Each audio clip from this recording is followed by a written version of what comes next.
믿음은 바라는 것들의 실상이요 보이지 않는 것들의 증거니. 하나님 아버지, 오늘도 하나님의 말씀이 믿어지기에 오늘도 하나님을 예배하는 장소에 나왔습니다. 저희가 하나님의 말씀이 믿어지지 않던 때가 있었지만 이제는 하나님의 말씀이 우리의 소중한 생명, 살 길이라는 것을 깨달아 갑니다. 하나님의 말씀을 들을 때마다 우리에게 지혜를 주셔서 깨달아지고 알아가게 해주시고 믿어지게 해주시는 하나님 감사합니다. 오늘도 우리에게 주신 말씀을 읽고 또 선포하게 하시고 또 듣게 하시니 감사할 뿐입니다. 하나님, 오늘도 저희들이 더 깊은 깨달음이 있을 수 있도록 우리를 도와주시옵소서. 성령 하나님을 통하여 우리가 더 깊이 하나님을 만날 수 있는 시간이 되도록 도와주시옵소서. 이 모든 말씀을 예수 그리스도의 이름으로 의지하여 기도합니다. 아멘.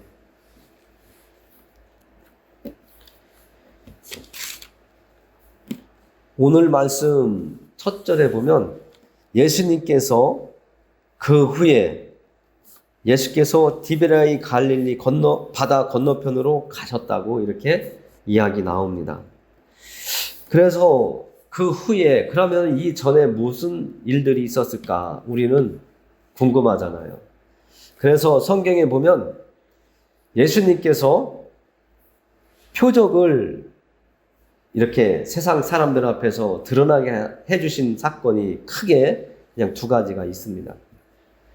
가나의 혼인잔치집에서 포도주가 떨어졌을 때에 물 항아리에 물로 채우라고 하셨는데 떠다 주라고 하고 나니까 이제까지 마셔봤던 포도주보다도 더 맛있는 포도주로 바뀌어진 그런 세상 어떤 누구도 할 수 없는 표적을 예수님께서 보여주셨고요. 그 다음에는 38년 된 병자가 나음을 잇는 그런 일을 예수님께서 행하셨습니다. 그런 일을 본 사람들이 예수님을 따라가면 뭔가 놀라운 일, 뭔가 크고 이제까지 만나보지 못했던 그런 일들을 또 우리가 볼 수 있겠다. 이 예수님을 우리가 따라다니다 보면 이 예수님을 통해서 무언가 어떤 정말 놀라운 일이 일어날 것이다 하는 어떤 기대감이 이스라엘 사람들에게 생기게 되었고 그들이 예수님을 따라다니는 모습이 오늘 말씀에 나와 있습니다. 예수님이 가는 그곳에 2절에 보니까 큰 무리가 따랐다고 이렇게 나와 있습니다. 왜 이들이 예수님을 따랐을까? 우리가 그 시대에 살았다 할지라도 정말 물을 갖다가 항아리에 붓는데 그게 포도주가 되었고 이제까지 그 수많은 사람들이 병이 나서 말 한마디에 고침을 받은 일이 없는데 38년 동안이나 병자로 움직이기 불편한 삶을 살았는데 예수님의 말 한마디에 온전한 사람이 되었단 말이죠. 그러니까 사람들이 큰 무리 지어서 예수님을 따른 거예요. 오늘날 이런 일이 있다면 예수님은 인간적인 육체만 가지고 나온 사람과 사람 사이에서 태어난 사람 같다면 우쭐대고 뭔가 이 세상에서 이단 교주가 된 것처럼 어깨에 힘도 주고 목에 힘도 주고 큰 소리로 사람들을 미혹하고 유혹하고 넘어지게 함정에 빠뜨렸을 거지만 예수님은 이들에게 새로운 만남을 또 오늘 말씀을 통해서 우리가 이미 읽은 그 사건들을 만나게 해주시고 있다는 것을 알 수가 있습니다.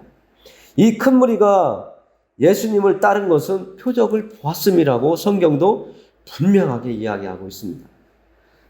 그러나 예수님의 행하시는 일은 3절에서 우리에게 새롭게 생각을 갖게 해주십니다. 3절에서 보면 예수께서 산에 오르사 제자들과 함께 거기 앉으시니 그러면 예수님이 산에 올라가셔서 무엇을 하셨을까? 우리는 또 궁금한 거잖아요. 표적을 이제까지 만나보지 못했던 표적을 행하셨는데 큰 무리가 따라왔어요. 예수님이 이 땅에 오신 목적이 있는데 이제는 큰 무리가 따라오기 시작하니까 예수님께서 산에서 하나님의 나라에 대해서 말씀하시지 않았을까? 우리가 마태복음에도 보면 산상수훈이라고 하는 그 말씀을 읽을 때 보면 마을에서 말씀하지 않으시고 아주 광활한 그곳에서 산에서 많은 무리가 모여 있을 때에 하나님의 나라에 대해서 말씀해 주시는 그런 광경을 우리가 만난 것처럼 오늘 예수님이 산에 오르시고 많은 무리가 따르는 그 광경을 통해서 하나님의 나라에 대해서 이제는 예수님께서 계속 전하면서 하나님에 대해서 올바로 서 있지 아니한 하나님의 나라에 대해서 바르게 알지 못하는 그 무리들에게 길 잃은 양들에게 예수님께서 하나님의 나라에 대해서 하나하나 제대로 알 수 있도록 아주 친절하게 깨닫기 좋게 예수님의 말씀은 그 당시에 살고 있는 모든 사람이 알아들을 수 있는 말씀으로 전하셨다고 말씀하시는데 그렇게 산에서 많은 무리들을 향해서 하나님의 나라에 대해서 예수님을 또 드러내시지 않았을까 이렇게 생각을 해봅니다. 그리고 이제 예수님께서 5절 말씀에 사람으로 태어난 빌립에게 한 가지 질문을 던지시는 것을 우리가 만날 수가 있습니다. 예수께서 눈을 들어 큰 무리가 자기에게로 오는 것을 보시고 빌립에게 이르시되 우리가 어디서 떡을 사서 이 사람들을 먹이겠느냐 하시니 이 질문을 빌립에게 하기 전에 예수님은 어떤 생각을 하셨을까 우리는 또 한번 생각해 봐야 됩니다. 빌립에게 질문을 던지시기 이전에 예수님께서는 어떤 마음에 가시셨다는 거예요. 예수님이 눈을 들어 큰 무리가 자기에게로 오는 그런 모습들을 보면서 저들이 불쌍하게 여겨지지 않았나. 큰 무리들이 산 위에 예수님이 계신데 그들이 모여들면서 그들이 아침은 먹고 왔을지 모르겠지만 예수님이 말씀을 하시다 보면 해질녘까지도 말씀하셨다고 하는 말씀들이 곳곳에 있는데 오늘 이곳에 모인 사람들도 점심때가 되었는지 저녁때가 되었는지는 잘 모르겠지만 때가 되었을 것이라고 생각이 듭니다. 예수님께서 그들에게 먹을 떡을 말씀을 하시는 것은 때가 되었다는 거예요. 이스라엘 백성들이 광야길을 걸을 때에 하나님께서 만나로 그들에게 먹게 해주시는 그 식량을 공급해 주신 것처럼 이때에 예수님 앞에 다가오는 이들도 육체를 가졌기 때문에 때가 되면 먹을 거리가 있어야 되는 거죠. 그래서 빌립에게 물어보시는 겁니다. 빌립에게 이렇게 물어봤어요. 우리가 어디서 떡을 사서 이 사람들을 먹이겠느냐. 빌립은 아주 똑똑한 사람 같아요. 예수님께 대답하는 것을 보면 빌립은 그냥 둔한 사람이 아닌 것 같아요. 상당히 계산도 빠르고 또 민첩하고 그가 현실적으로는 상당히 밝은 사람 같아요. 빌립이 7절에서 이렇게 대답을 합니다. 빌립이 대답하되 각 사람으로 조금씩 받게 할지라도 200데나리온의 떡이 부족하리이다. 한 사람이 열심히 아침부터 저녁 해질 때까지 일을 하면 한 데나리온을 받던 시대예요. 그런데 오늘 빌립의 이야기를 들어보면 200데나리온의 돈이 필요하다고 이야기하고 있습니다. 그러면 젊은 사람이 품을 파는데 200일을 팔은 돈 200데나리온. 그러면 6개월, 반년에 일한 돈이 모여져야 이들에게 먹을 것을 공급해 줄 수 있다고 하는 계산이 나오는 거죠. 빌립이 말이 예수님이 보실 때 틀리다는 건 아니에요. 그러나 예수님을 따라다녔던 빌립이라면 이렇게 대답하지 않아야 되지 않았을까? 그리고 말씀을 준비하다 보니까 조금 전에 제가 말씀을 드린 것처럼 그 후에 포도주 사건, 38년 된 병자를 고친 사건, 또 다른 병자들을 고친 그 사건들을 보면 예수님이 어떤 분이시라는 것을 좀 느끼고 깨달았을 텐데 빌립의 대답은 지극히 현실적인 대답을 하고 있는 걸 지금 볼 수가 있는 거예요. 오늘날 우리가 교회를 다니고 있고 말씀을 우리가 믿고 의지한다고 하면서도 빌립과 같은 사람이 교회 안에 허다하다는 겁니다. 그래서 어떤 분은 그러잖아요. 교회에 100명, 1000명이 있다면 그 중에 천국에 들어갈 수 있는 사람이 5%, 10% 될까요? 하는 분도 있어요. 정말 교회 마당만 밟는 분도 있고, 정말 여러분들이 앉아있는 그 자리를 앉았다가 귀만 즐겁게 했다가 돌아가는 분들도 너무 많다는 것이죠. 하나님에 대한 믿음이 너무나 아직도 어리다는 거예요. 우리의 믿음이 차고 넘치는 그 컵에 물을 담을 때 차고 넘치는 것처럼 하나님이 하신 일이 우리가 믿어져야 되고 그 말씀이 우리에게 생명의 말씀으로 받아들여져야 되는데 하나의 지식으로 알므로 받아들여지게 되면 빌립과 같이 때로는 하나님과 함께 이렇게 동행한다고 하다가도 되돌아서서 제 갈 길로 가는 그런 사람이 되고 만다는 것입니다. 빌립이 현실적인 이야기를 할 때에 그 옆에 또 한 사람이 있었습니다. 우리가 성경을 읽을 때에 한 사람이 또 등장했죠. 안드레라고 하는 사람이 등장을 합니다. 그 안드레는 빌립의 그 대답을 들었을 테고 또 예수님께서 빌립에게 던지는 그 질문을 안드레도 들었을 겁니다. 예수님께서는 그 질문을 함으로 인해서 제자들에게 어떤 깨달음이 있기를 바라는 교육의 시간이었다고 많은 학자들이 이야기를 합니다. 우리도 직장이나 가정에서 지금은 이제 가정을 한두 명 낳아가지고 잘 이 말씀이 통하지 않지만 예전에는 형제들이 많았을 때에 누군가가 잘못을 하면 그 잘못한 형제만 혼내키는 것이고 훈계하는 것이 아니라 다른 형제들도 다 모아놓고 훈계할 때가 있습니다.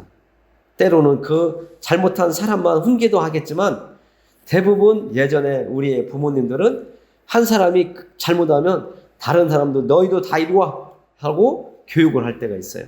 왜 그렇게 했을까요? 한 사람을 교육함으로 인해서 다른 사람들도 듣고 깨달음이 있으라는 것이죠. 내가 한 사람만 이렇게 훈계하고 책망하고 교육하는 것은 너희들이 다 해당된다는 것이죠. 지금 예수님께서도 빌립에게 질문을 하신 이것은 시험이라고 사도 요한은 적었어요. 그렇다면 다른 제자들도 예수님의 질문을 빌립에게 던졌을 때 다른 제자들도 듣고 뭔가 생각하는 깨달음이 있어야 된다는 것이죠. 그 중에서 안드레가 깨달음이 있었는지는 모르지만 안드레가 한 어린아이의 보리떡 5개와 물고기 2마리를 예수님 앞으로 가져왔습니다. 이것으로 어떻게 예수님께서 행하실지는 모르지만 그래도 빌립보다는 좀 더 한 발짝 예수님 앞에 다가갈 수 있는 행동을 한 거예요. 그러니까 교회 안에서도 우리가 다 똑같은 믿음이 아니죠. 정말 본받아야 될 믿음을 가진 사람이 있는가 하면 정말 그 사람의 흉내를 내는 사람도 있습니다. 마음에서 우러난 믿음의 행동을 하는 것과 나도 저 사람처럼 인정받고 싶어서 행하는 그런 형식의 외식하는 모습의 행동을 하는 사람들이 있다는 것이죠. 그것을 우리가 성경에서 볼 수가 있습니다. 어디에서 보느냐면 사도행전에서 우리가 볼 수가 있습니다. 바나바가 땅을 팔아서 헐벗은 구제를 받아야 될 형제 자매들에게 나눠준 사건이 사도행전에 있습니다. 그것을 흉내낸 사람이 또 있죠. 나도 저렇게 행하면, 내가 가진 것을 팔아서 제자들 앞에 내어놓으면 그것을 가지고 나눠주고 내 이름도 바나바처럼 상당히 올라간 그런 존경받는 사람이 될 수 있겠지 하고 땅을 팔은 아나니아와 삽비라가 있습니다. 그러나 아나니아와 삽비라는 바나바처럼 모든 것을 다 내어놓지 못했잖아요. 형식으로 외식으로 행하다 보니까 마음의 갈등이 일어난 거예요. 진정으로 하는 사람은 처음 먹은 마음을 끝까지 행할 수 있지만 외식으로 하는 사람들은 가다가 변질이 되는 거예요. 교회 안에서도 그래서 교회에 열심히 나와서 봉사도 하다가 정말 아무것도 아닌데 삼자가 볼 때는 별것 아닌데 토라지고 서러워서 돌아선다고 하면서 나는 이제부터 교회에 안 나온다고 하는 사람도 있고 토라져서 말도 안 하는 사람도 있습니다. 그러나 오늘 안드레는 예수님 앞에 이것을 가지고 어떻게 행하실지 모르지만 예수님 앞에 내어놓고 이 어린 한 아이가 가지고 있던 보리떡 5개와 5병, 이어 물고기 2마리 이렇게 내어놓으면서 예수님이 어떻게 행하시는가를 살펴보고 지켜보던 안드레가 있습니다. 우리는 빌립보다는 믿음의 삶의 안에 들어왔다면 빌립보다는 안드레처럼, 안드레보다는 좀 더 앞서갈 수 있는, 좀 더 전진할 수 있는 우리의 믿음이 되었으면 좋겠습니다. 저도 현실적으로 이렇게 부딪히다 보면 빌립과 같은 때가 많이 있었고 지금도 나도 모르게 계산을 하는 습관이 나옵니다. 그러나 순간적으로 깨닫게 되면 빨리 하나님 앞에 용서를 구합니다.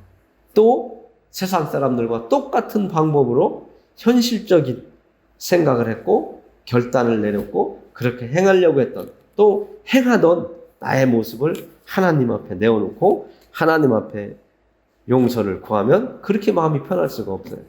그런데 용서를 구하지 아니하고 조금 이따 하지 이렇게 미룰 때가 있어요. 그러면 나중에 용서를 못 구하는 때가 있고 이틀 3일 지날 때도 있더라고요. 그러나 오늘 우리는 안드레아보다 더 나은 믿음을 바라보면서 갖기를 원하면서 오늘 말씀을 또 살펴보기로 하겠습니다.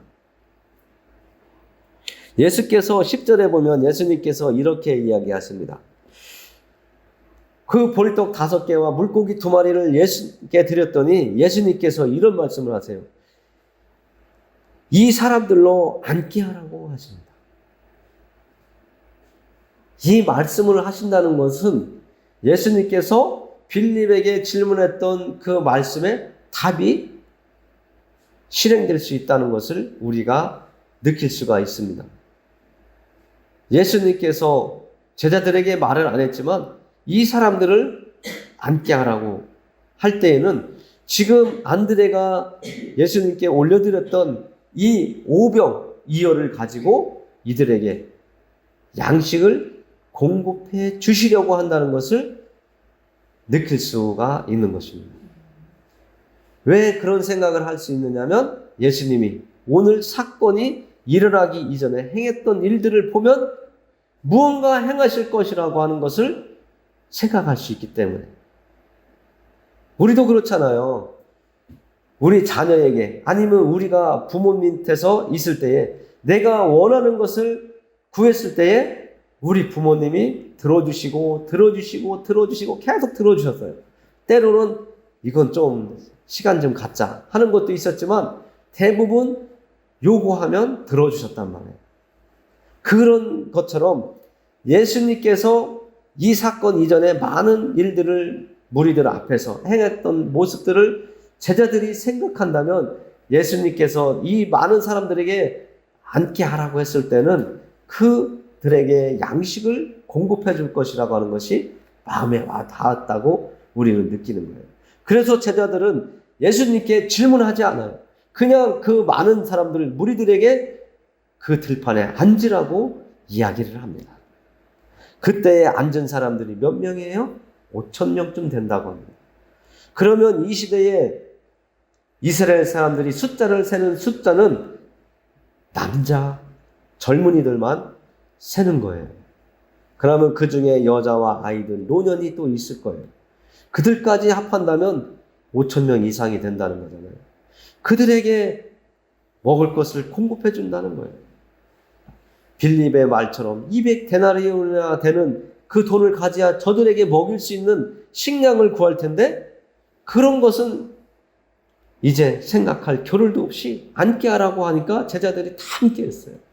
그리고 예수님께서 그 안드레가 예수님께 드린 그 음식을 가지고 축사하시고 나눠주라고 하시는 말씀이 11절에 나옵니다.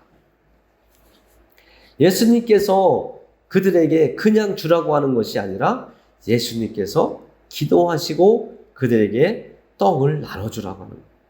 우리는 이 예수님의 행동을 보면 우리도 무언가를 할 때에 그냥 움직여서 행할 것이 아니라 하나님 앞에 기도를 하고 움직이는 것이 우리가 믿음의 길을 가는 사람으로서 올바른 신앙의 길이라는 것을 예수님께서 친히 오늘 보여주시는 거예요. 그리고 제가 여러분들에게 말씀 나누기 전에 읽어드린 말씀처럼 믿음은 보이지 않는 것의 실상이에요. 오늘 안드레가 드린 것을 드렸더니 예수님께서 다른 말 하지 않으시고 다 앉히라고 할 때 정말 보이지 않고 우리가 예수님께서 말씀은 하지 않으셨지만 우리 눈앞에 놀라운 실상을 보여주는 사건을 예수님께서 하고 계신 거예요. 그래서 우리는 믿음을 가졌다면 내가 하나님께 기도하고 지금 당장 응답은 받지 못하더라도 내가 하나님께 드린 간구는 하나님이 들으시고 때가 되면 내가 정말 필요로 하는 그 시간이 되면 공급해 주실 거다라고 하는 것을 우리는 믿음으로 믿어야 된다는 것을 또 말씀해 주고 있는 겁니다. 오늘 이 5,000명 이상의 사람들에게 지금 당장 공급해 주지 않으면 그들이 배고파서 쓰러질 수도 있잖아요. 그들이 집에 돌아가는데 너무 허기져서 너무 어려운 고통의 시간을 가질 수 있어요. 우리의 육체는 먹지 아니하면 힘을 얻을 수 없고 살 수 없다는 것을 예수님은 너무나 잘 알고 계시기 때문에 오늘 이 자리 예수님 앞에 모인 큰 무리들에게 먹을 것을 지금 주셔야 된다는 것을 알기 때문에 그 5개의 보리떡, 물고기 2마리를 가지고 하나님께 기도하고 먹을 것을 공급해 주시는데 그들이 다 먹고도 남을 것이 있다라고 오늘 말씀을 통해서 우리가 만났어요. 하나님은 우리의 필요를 저버리지 않으신다는 거예요. 여러분들이 오늘까지 살아오시면서 굶은 적 몇 번 있겠죠.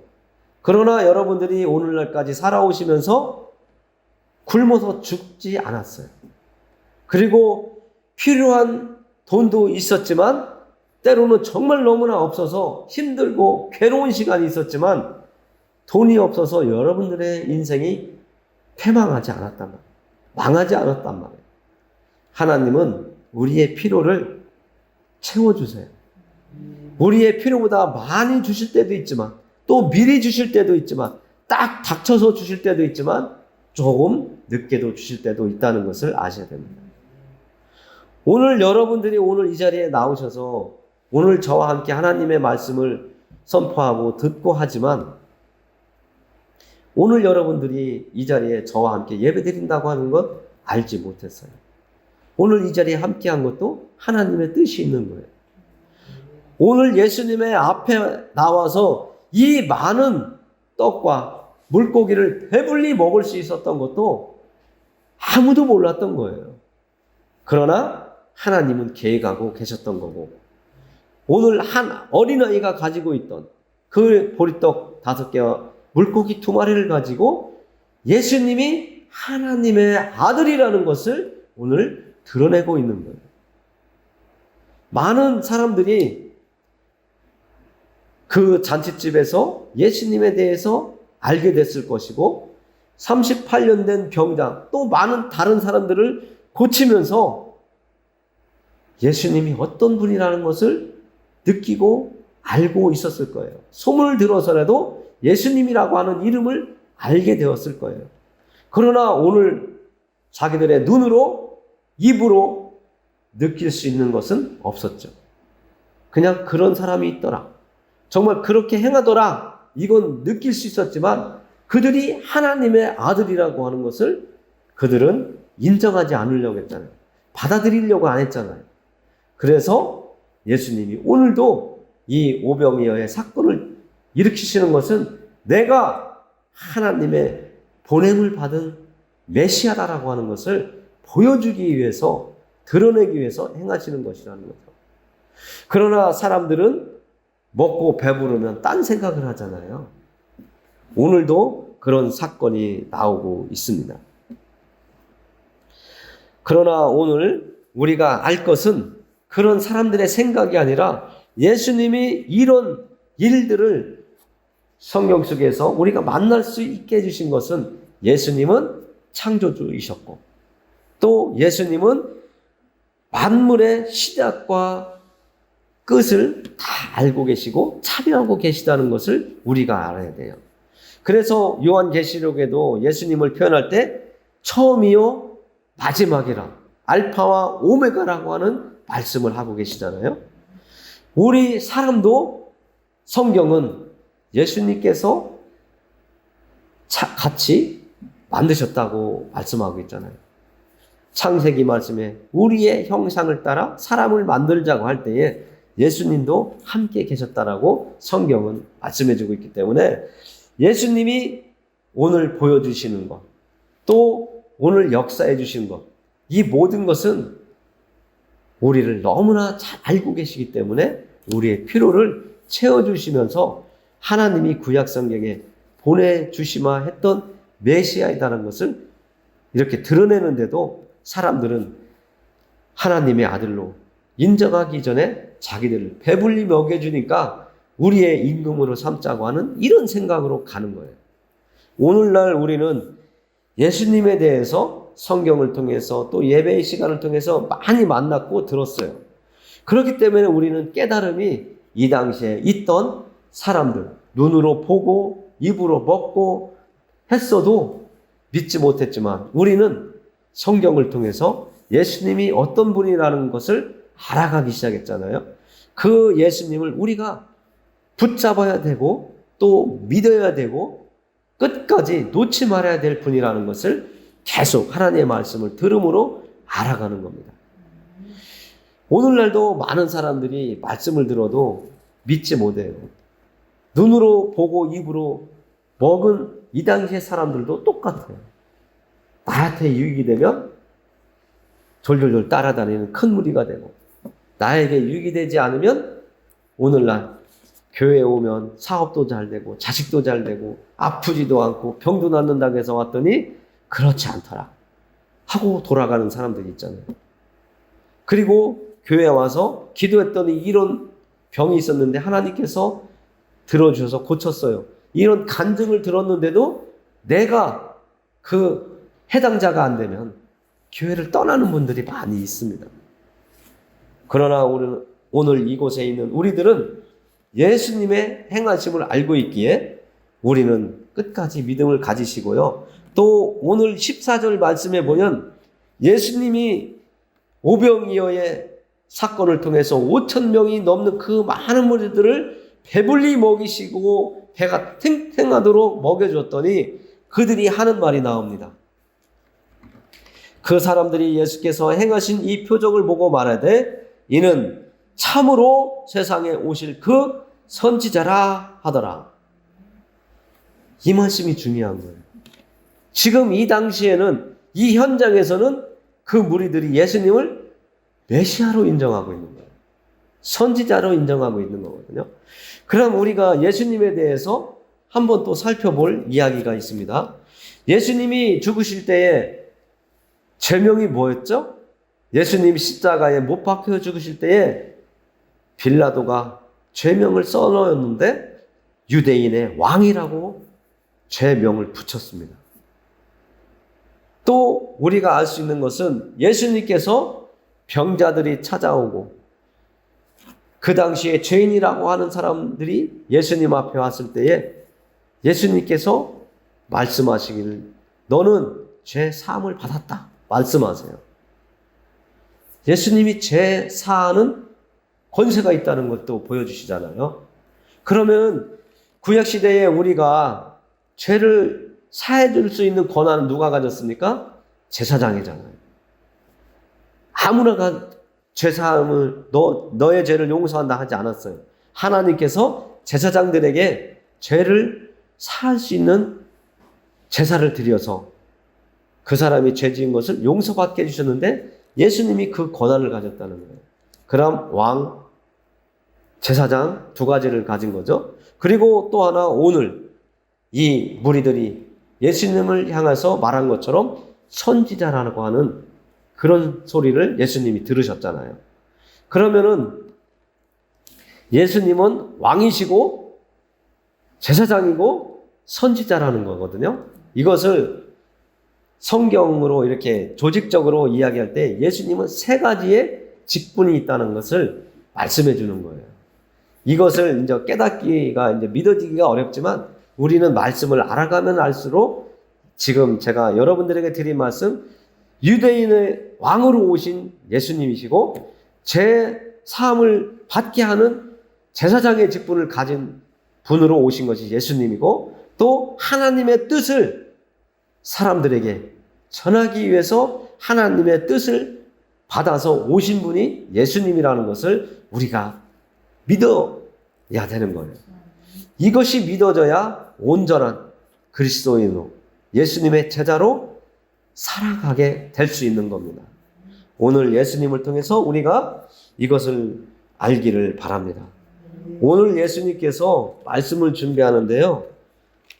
민수기 6장 24절에서 26절에 하나님께서 모세를 통해서 아론에게 주셨던 축복의 기도의 내용이 있습니다.